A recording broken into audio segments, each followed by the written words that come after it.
So in part one, I was saying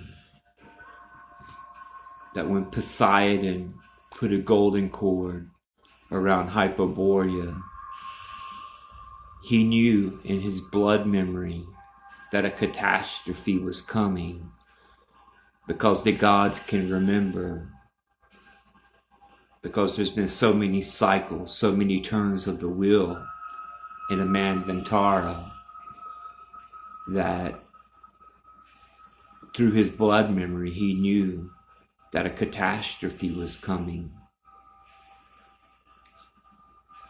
And so to prevent the destruction of Hyperborea, he put a golden cord around it so that it would only become invisible.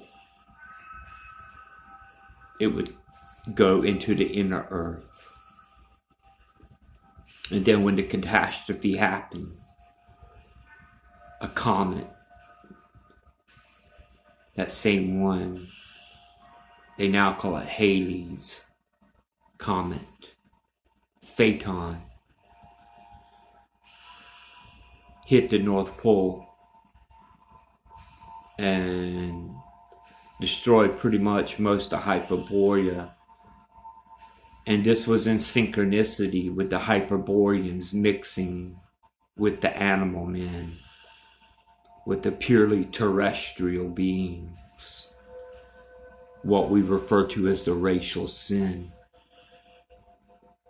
The blood becoming diluted, because the blood of the Hyperboreans, of the Thulians, was something like the cold blue vapor that one can see.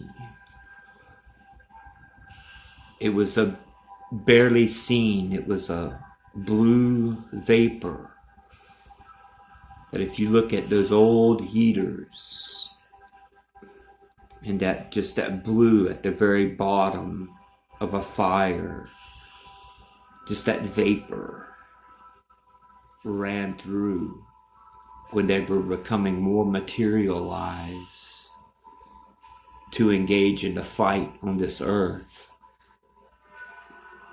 That was the blood of the Hyperboreans, until it became what it is now. And blood still is a very mysterious substance. Even doctors and people of material science, they do not know much about it, as much as they can. It's a very mysterious substance. It's lighter than water. It's lighter than anything. If you've ever put blood, fresh blood on water, you'll notice that it floats.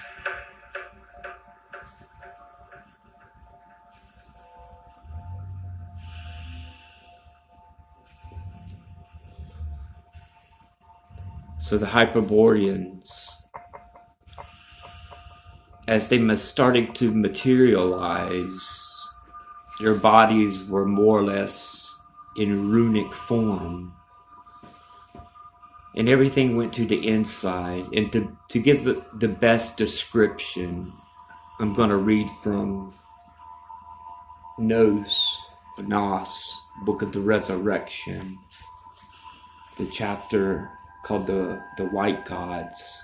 Is one of the best to describe. We are a solar race, born from that sun which lies on the other side of all the suns. Our star is close by, and it appears to the walkers of the dawn to show them the way beyond the sun of gold and the black sun, to the mansions of the ray of green light, and from whence love and dreaming come to us.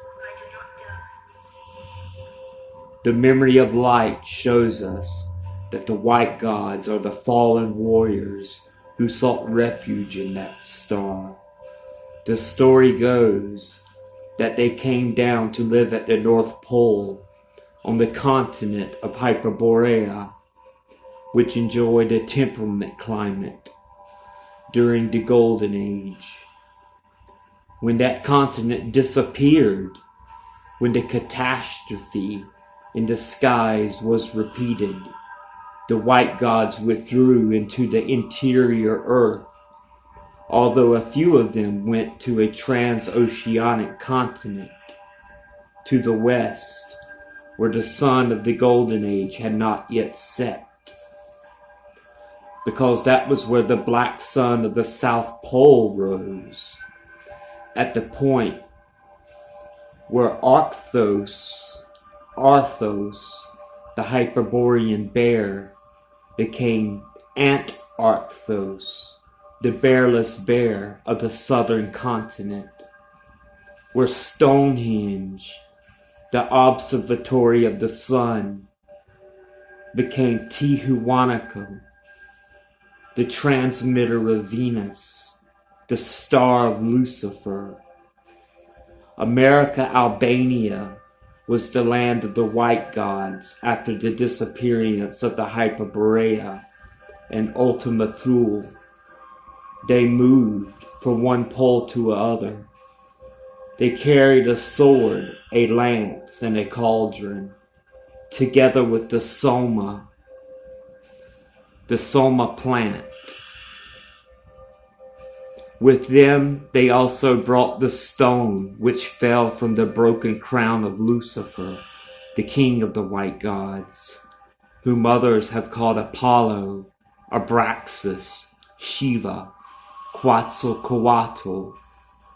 The ancient Celts and the Vikings knew that the white gods were their ancestors, and they came to this ancient transoceanic land where the midnight sun rises and which is traversed by a river of liquid gold.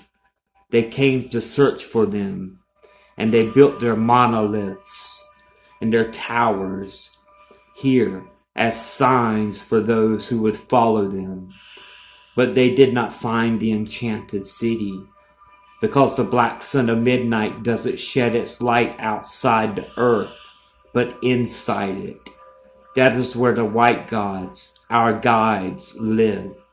The green light that streams out from both poles is the dream of the black sun as it longs for the ray of green light.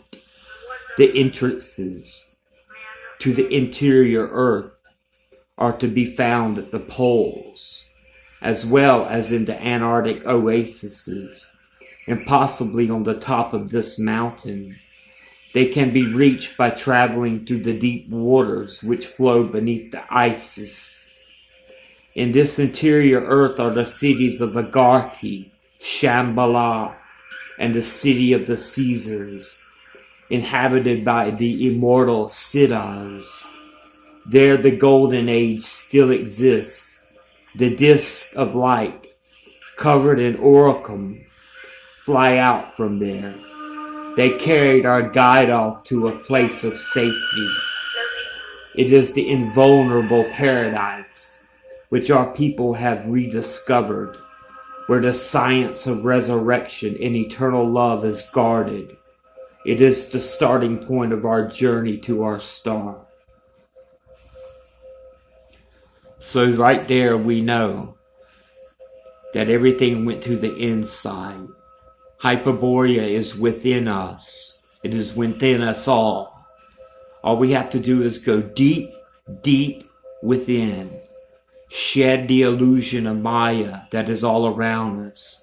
Destroy this world of illusion and find the world that is inside. That is where we will find it. Heil. Sieg Heil.